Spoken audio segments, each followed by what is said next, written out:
All praise belongs to Allah, and may peace and blessings be upon Prophet Muhammad, his sanctified and dedicated companions, and all their followers until the Day of Judgment. In this video, we bring to you the inspiring life story of Ali ibn Abi Talib, the fourth Caliph of Islam.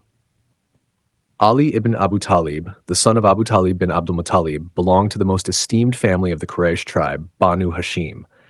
He was the cousin of Prophet Muhammad. His mother, Fatima, accepted Islam early and migrated to Medina. His father, Abu Talib, was a prominent leader of Banu Hashim and served as the custodian of the Kaaba. Abu Talib was also the uncle of the Prophet and a descendant of Prophet Ishmael, the son of Prophet Ibrahim. Historical records reveal that Ali was born in Makkah on a Friday, the 13th of Rajab, 30 years after the Year of the Elephant, corresponding to the 17th of March, 599 CE. Ali was among the 10 blessed individuals who were promised paradise. He married Fatima, the beloved daughter of the Prophet.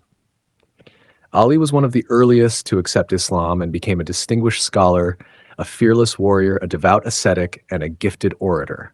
Moreover, he dedicated himself to compiling the teachings of the Quran and reviewing them closely with the Prophet. When Ali was just 5 years old, Makkah was struck by a severe drought which greatly impacted the economic situation of the Quraysh. During this difficult period, the Prophet appealed to his uncle Al-Abbas for support in helping Abu Talib. Together, they decided to care for Abu Talib's children. Al-Abbas took responsibility for Jafar, while the Prophet took Ali into his own household, showering him with love and affection during his formative years. This nurturing environment shaped Ali for the rest of his life. Growing up under the care of the Prophet, Ali witnessed his character and faith firsthand. When the Prophet received his mission, Ali was the first to embrace Islam, even as a child. One day, Ali returned home to find the Prophet and his wife Khadija engaged in prayer. Curious, Ali asked about it, and the Prophet explained that it was the true religion from Allah, calling for the worship of Allah alone. Ali expressed his need to discuss this with his father, Abu Talib, but the Prophet asked him to keep it confidential for the time being. By morning, Ali approached the Prophet and declared his faith, accepting Islam wholeheartedly. Though he initially kept his faith a secret due to his father's potential reaction, when Abu Talib discovered it, he supported Ali's decision, urging him to remain steadfast, even as Abu Talib himself chose not to leave the religion of his ancestors until his death. The Prophet Muhammad stayed in Makkah, patiently awaiting Allah's command to migrate to Medina while his companions made the journey ahead of him. When the disbelievers of Makkah conspired to take the Prophet's life, the angel Gabriel revealed their plot and instructed him not to sleep in his bed that night. Trusting in Ali, the Prophet asked him to lie in his place, impersonating him as he left the house under the cover of night and began his migration to Medina, safely evading his would-be assassins. Despite their rejection of his message, the people of Makkah knew Muhammad as the most trustworthy of men. They continued to entrust him with their valuables, cash, gold, and other possessions. Before leaving for Medina, he entrusted Ali with the responsibility of returning these items to their rightful owners. Once this duty was fulfilled, Ali himself embarked on the arduous journey to Medina. His journey was not easy. He endured immense hardship, walking the entire distance on foot. But upon his arrival, the Prophet greeted him with joy, offering heartfelt prayers for his goodness and blessing. With the migration to Medina, the Prophet established the foundation of an Islamic state. He began by forging bonds of brotherhood among the companions, constructing a mosque, formalizing agreements with the Jewish tribes of Medina, and sending out military detachments to strengthen the new society. Throughout it all, Ali stood by the Prophet's side, serving him with unwavering devotion, adhering to his every word, and absorbing his teachings. Ali married the Prophet's most beloved daughter, Fatima, one of the greatest women to have ever lived. Her mother was Khadija bint Khuwaylid, a woman of immense faith and strength. This blessed marriage took place in Medina, following the Battle of Uhud, when Fatima was just 15 years old. With this union, Ali was bestowed with the profound honor of being the father of the Prophet's lineage through their children. Together, they were blessed with 4 children, Al-Hassan, Al-Hussein, Zainab, and Kulthum. This bond between Ali and Fatima was more than just a marriage. It was a union rooted in love, faith, and devotion to Allah's cause. The legacy of their children continues to shine as a testament to their unwavering faith and their unparalleled service to Islam. Ali was known for his unmatched reliability and trustworthiness. The Prophet entrusted him as one of the scribes tasked with writing down the verses of the Holy Quran as they were revealed. When Islam began spreading across Arabia, Ali played a crucial role in establishing the new Islamic order, conveying the Prophet's messages and declaring Islamic guidelines. He was also given the significant responsibility of documenting the Treaty of Hudaybiyah, a pivotal peace agreement between the Prophet Muhammad and the Quraysh tribe. Ali was later sent to Yemen, where he carried the mission of spreading the teachings of Islam, resolving disputes, and quelling uprisings among the tribes. He was deeply knowledgeable about lineages, proverbs, and historical events. His travels to places like Syria and Ethiopia allowed him to interact with diverse cultures and acquire knowledge of their customs and traditions, which few could match. Ali's dedication to Islam and his profound understanding made him invaluable. He managed the business he inherited from his father and saw his wealth grow. Among his people, Ali was respected and admired, standing as a beacon of faith and loyalty. Ali was renowned for his unparalleled bravery. He fought courageously in nearly every battle waged against the disbelievers during the Prophet Muhammad's time, with the sole exception of the Battle of Tabuk. On that occasion, the Prophet entrusted him with the responsibility of overseeing the city's affairs. In these battles, Ali held the honor of being the standard bearer. He led daring raids into enemy territories. At the Battle of Badr, Ali defeated the formidable Umayyad champion, Walid ibn Utbah, along with 20 other polytheist soldiers. His valor was equally evident at the Battle of Uhud. When the bearer of the Islamic standard was martyred, Ali lifted it high, confronting the disbeliever Talha ibn Uthman and swiftly defeating him. Amid the confusion at Uhud, as many fled when the archers abandoned their posts, Ali, protected by Allah, stood resolute beside the Prophet. During the Battle of the Trench, Ali's courage shone as he vanquished Amr ibn Wood, a feared leader of the unbelievers. At the Battle of Khaybar, Ali faced and triumphed over the great Jewish commander Marhab. When the Muslim forces struggled to capture the fortress, the Prophet entrusted Ali with the command. Under his leadership, the fortress fell, bringing victory to the Muslims. Furthermore, Ali was among the devoted companions who remained steadfast with the Prophet during the Battle of Hunain, unwavering in their loyalty and courage. Following the passing of the Prophet, all of the companions pledged their allegiance to Abu Bakr. However, Ali delayed his pledge as he was immersed in preparing the Prophet's funeral rites.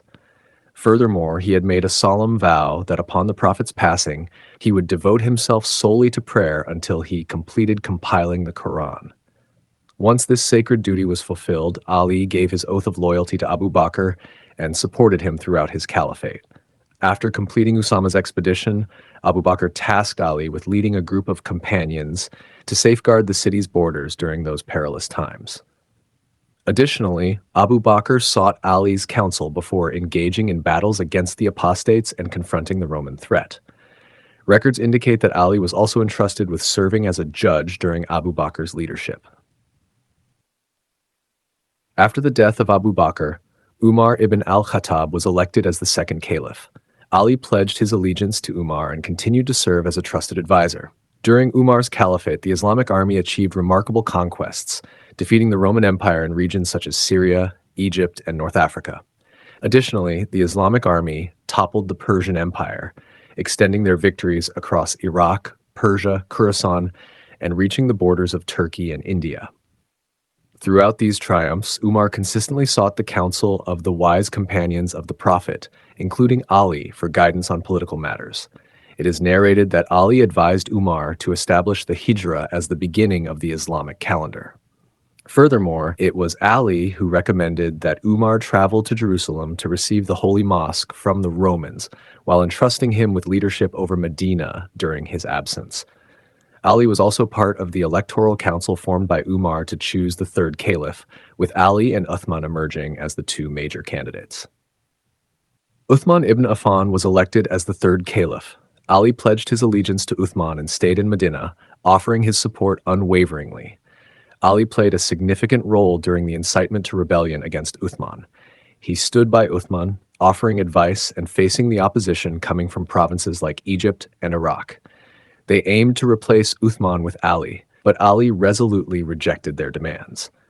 Though the rebels pretended to retreat, after 3 days, they returned to Medina to besiege Uthman and his family. Ali and his sons stood as steadfast protectors of Uthman, ready to defend him, yet Uthman, in his profound compassion, refused to let anyone be harmed on his behalf. This was an intricate and painful tribulation in Islamic history, marked by the tragic murder of Uthman. After the tragic killing of the third Caliph Uthman, the Prophet's companions approached Ali, asking him to assume the responsibility of Caliph. Ali initially declined the offer, humbly suggesting that he would rather serve as a counselor than take on the weight of such a great office. But the matter was not easily resolved. Finally, in an effort to ensure that the decision was made justly, Ali decided to present the issue before the public in the Prophet's mosque. The overwhelming majority of the companions in Medina, with deep respect and trust, considered Ali the most suitable person to lead after Uthman. Thus, with a heavy heart but a sense of duty, Ali agreed to shoulder this immense responsibility. On the 25th of Dhul Hijjah, 35H, 24th June, 56 CE, the pledges of loyalty were sworn to Ali. The path ahead was not without challenges. When Ali assumed leadership, the state was in turmoil. First, he had to restore peace and order in the troubled land, and second, he was compelled to take action against those who had assassinated Uthman. The political situation in Medina was complicated by the presence of Abdullah ibn Saba and his rebellious party, supported by runaway slaves and discontented villagers. Ali, in his wisdom, ordered the followers of Ibn Saba to leave Medina and return to their homes. Yet, the rebellious party did not obey, staying behind under the guise of friendship with the intent to sow discord and chaos among the Muslims. When his orders were disobeyed, Ali, with a heavy heart, gave full freedom to the companions, including Talha and al-Zubair, who had come to avenge Uthman's death. Soon, however, they realized that in the midst of such turmoil, it was impossible to identify the killers and bring justice in those chaotic times. Ali's reign, though not marked by military conquests, was filled with great internal trials. A careful study of Islamic history reveals that these troubles were largely caused by the party of the Sabites, supported by rebellious slaves and village dwellers. Their leader, Abdullah ibn Saba, who had pretended to embrace Islam during Uthman's reign, was the primary instigator. His ultimate goal was to divide the Muslims, spread turmoil, and destabilize the society. He manipulated the masses into believing that Uthman's rule was unjust and that the seat of leadership rightfully belonged to Ali, fueling the fire that led to Uthman's assassination. The reign of Ali was indeed one marked by these tragic events, but also by important civil and cultural accomplishments. He focused on strengthening the internal systems of the Islamic State. Under his leadership, he organized the police force, built courts of arbitration, and established jails. Additionally, Ali made the pivotal decision to move the capital of the Caliphate from Medina to Kufa in Iraq, recognizing its strategic importance in the heart of the Islamic world at that time. Kufa flourished under his rule, becoming a center of learning with schools of jurisprudence and grammar. Ali also ordered the first ever addition of vowel signs to the letters of the Holy Quran, for ensuring the preservation of the sacred text for generations to come. On the fateful night, when Ali lay in deep contemplation, Ibn al-Tiyah came to him, calling him for the dawn prayer. At that moment, Ali, fatigued and heavy-hearted, remained in his resting position. Ibn al-Tiyah returned a second time, but still Ali remained unshaken, his resolve steadfast. Again, he returned a third time, only to find Ali in the same state. This time, however, Ali rose from his rest and made his way towards the mosque. As he approached the small door, the evil hand of Ibn Muljam struck him down. The world stood still as Ali, the righteous leader, fell, his life slipping away. He passed on the 17th of Ramadan, 40H, 25th January, 661 CE. His caliphate had lasted for 5 years, filled with both trials and triumphs, leaving behind a legacy of wisdom and justice. An elder from the Quraysh reported that when Ali was struck by the treacherous blow, his words were a testimony of faith and submission to Allah. "I have succeeded by the Lord of the Kaaba." Despite the pain and agony, he remained firm in his belief. As he lay wounded, Ali whispered words of advice to his sons and then uttered nothing but the words, no God but Allah, until his soul departed this world. His sons, Hassan and Hussein, along with Abdullah ibn Jafar, washed his blessed body, preparing it for the final rites. It was Hassan who led the funeral prayer, a moment filled with both sorrow and honor. The city of Medina mourned deeply, for they had lost a leader, a father, and a symbol of justice and strength. May Allah have mercy on Ali ibn Abu Talib and be pleased with him. May he gather us in the company of such noble souls.